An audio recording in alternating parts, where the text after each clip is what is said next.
Então, gente, vamos esclarecer bem essa questão, como é que ficou votado na Câmara. Porque tinha um texto original votado na conferência, foi para a Câmara modificado pelo governo, e isso não tem como a gente esquecer, né? O governo empoderou o povo na conferência e depois deu uma rasteira no povo quando levou para a Câmara um projeto diferente. Isso não tem como ser apagado. Inclusive, na primeira reunião do COMED, que aconteceu nessa terça-feira, agora dia 14, foi registrado em ata essa questão. Todos os conselheiros antigos presentes à reunião fizeram questão de que fosse colocada em ata essa questão da modificação, né, do repúdio do Conselho Municipal de Educação à modificação do texto da conferência. Isso é muito ruim quando os governos alteram textos que saem da produção coletiva.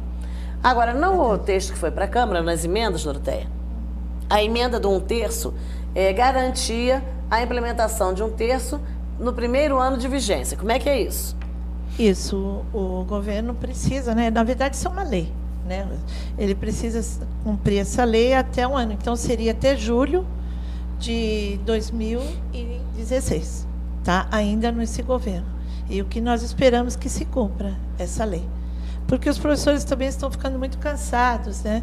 Dedicando o seu tempo que poderia ser para a família, para ele mesmo, fazendo trabalhos assim de escola, que a gente chama de extra classe, que seria o tempo do planejamento que o professor precisaria ter dentro da sua carga horária. Correção de atividades, né? Isso, lista de exercícios, no caso, que nem eu sou professor de matemática, ou outras atividades, até para pesquisa mesmo, para que o seu trabalho fique cada vez mais aprimorado.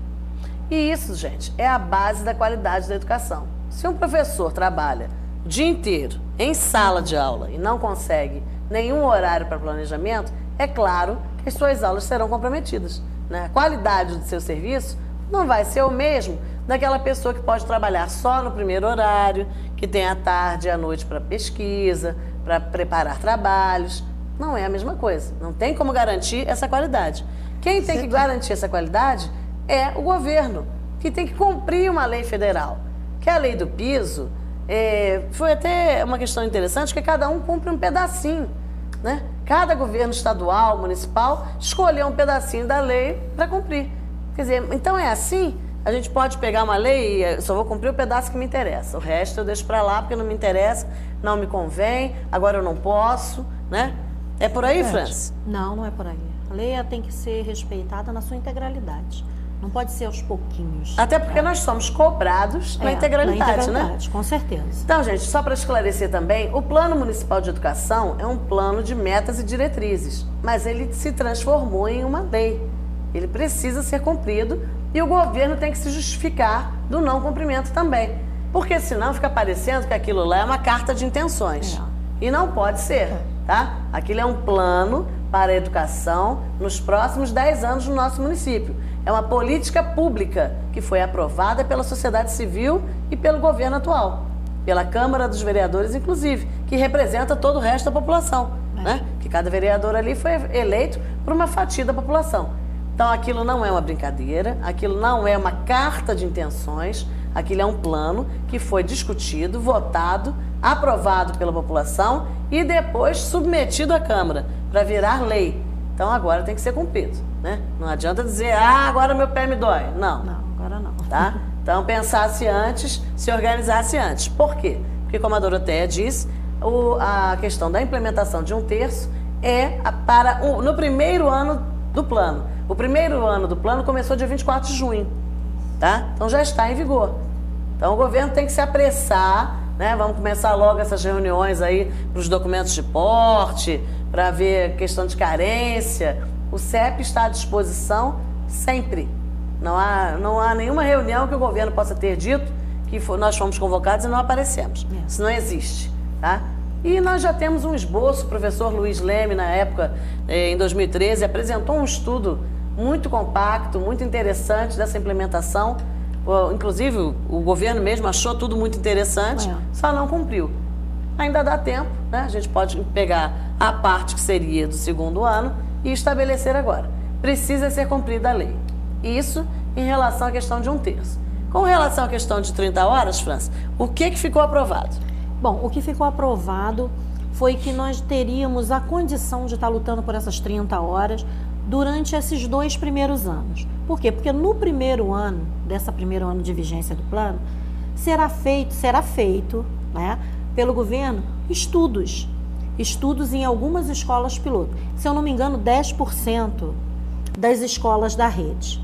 E em até 2 anos está implementando essa mudança de carga horária para o servidor administrativo, como o governo diz, servidor de apoio. Então, é por aí, não é agora, gente, porque muita gente realmente, como você comentou, falou, nossa, que bom, comemorou já para agosto, depois do recesso, nós já vamos trabalhar 30 horas. Não por quê? Porque se é uma lei, se tem que entrar em vigor, vamos seguir todos os passos.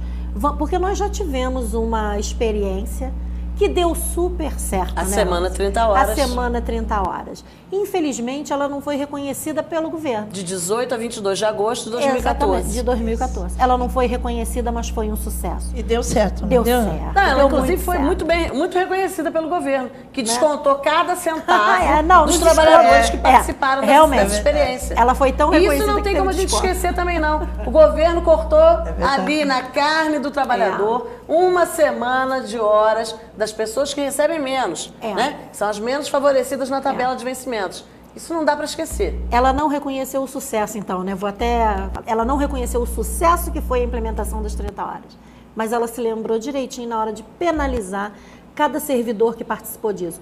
Um servidor administrativo que não conta nem com uma CIPA, que não conta nem com médicos apropriados, que não conta nem com nenhum tipo de medida de prevenção de acidente de trabalho dentro tipo das de plano de unidades. saúde. Nenhum tipo. E, gente, para quem não acredita, nós não temos, inclusive, nenhum tipo de auxílio de alimentação.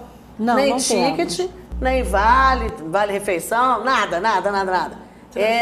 Come de favor na escola. Essa é a situação do servidor em Petrópolis. E ainda existem alguns gestores que falam para algumas educadoras, porque aí eu já vou falar diretamente para os 6, que elas vão comer o que sobrar. Se houver resto na alimentação, aí elas vão se alimentar. Então isso é um absurdo. E é um absurdo. É um absurdo. E de alimentação escolar, gente, na semana que vem nós vamos fazer um programa específico sobre isso, porque a coisa está muito feia. Olha, tá feio. A gente tinha elogiado, que tinha dado uma melhoradinha, mas tem muita coisa aí. Olha, muita coisa que a gente vai ter que esclarecer. Ontem eu vi uma matéria no jornal da Vigilância Sanitária do Estado do Rio de Janeiro. Fechando Fecha o restaurante. estabelecimento, prende, vai com a 105. Eu vou te falar, hein? Se algumas unidades começarem a receber essas visitas, não é só restaurante que vai fechar, não. Muita cozinha das escolas da nossa cidade vão estar fechando. Os trabalhadores estão sendo levados a trabalhar fora de qualquer condição, né? Preparar a alimentação sem nada, né, França? Sem tempero, sem vasilhame adequado, sem freezer. Sem né? açúcar para adoçar a vitamina. As escolas recebem carne para uma semana, 15 dias, sem freezer. Eu ainda não entendi absurdo, como né? é que pode ser armazenado isso. Porque na minha casa, se eu comparecer lá no mercado, comprar uma bandejinha de carne e deixar 2 dias na geladeira, ela vai estragar.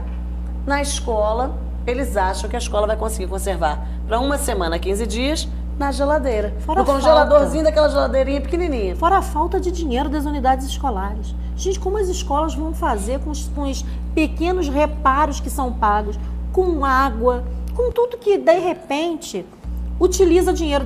Eu digo de repente, porque eu acho que as pessoas estão pensando que o conto de fadas, que isso aqui é um mundo de fantasias, que não se usa o dinheiro para nada. Infelizmente, as escolas voltaram ao tempo, França, da festinha para ganhar dinheiro. E não é para ganhar dinheiro para diretora, não, gente. É para ganhar dinheiro para poder pintar a escola, poder trocar a torneira, poder colocar papeleiras de papel higiênico lá no banheiro das crianças, porque as escolas estão completamente sem dinheiro. Tem escola com o telefone cortado, uma vergonha. Papel higiênico é artigo de luxo. Isso é uma vergonha, tá? Tem PGDREM, o PGDREM deveria chegar com regularidade às escolas e nós queremos um esclarecimento, sim, da Secretaria de Educação em relação a isso. Por que essa situação que as escolas estão passando? Existe verba carimbada para isso? E por que as escolas estão passando essa penosidade, né? Porque isso a gente considera um estado de penosidade, ter que ficar fazendo festinha para isso. E falando em festinha, Franci e Doroteia, eu queria só ressaltar uma questão que eu achei muito interessante, a festa junina que foi feita lá no SEI Primeira Infância. como é que funcionou? Foi tudo à base de doação, Bacana. tá? É, Coisas interessante. simples, mas tudo muito bem feitinho e servido para os alunos e familiares. Não podia levar um monte de gente, não. Cada criança podia levar pai e mãe, ou mãe e avô, 2 pessoas. E tudo foi consumido, tanto pelas crianças quanto pelos familiares, sem nenhum gasto. Ah, de graça. Olha, Acho que teve interessante. brincadeira, pescaria, então era aquela diversão sem gastar nada. Então todo mundo pôde participar, gente. Quem tem dinheiro e quem não tem dinheiro.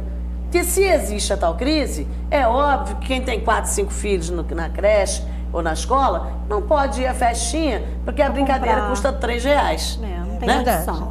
Com 5, 6 crianças. Não dá, né? Então eu achei brilhante a ideia do pessoal lá do SEI Primeira Infância. Queria parabenizar tanto a diretora quanto os funcionários lá, que realmente a ideia foi muito boa. Festa junina, festa da primavera, festa de seja lá o que for, deve servir para isso. Integração escola-comunidade. Essa é a base do negócio. E não a diretora ser obrigada a ficar fazendo festa porque não tem dinheiro para manter a escola. Isso é muito triste. Isso é uma coisa que a gente achava que era parte do passado, mas está aparecendo de novo. Nós vamos fazer um intervalo e já voltamos.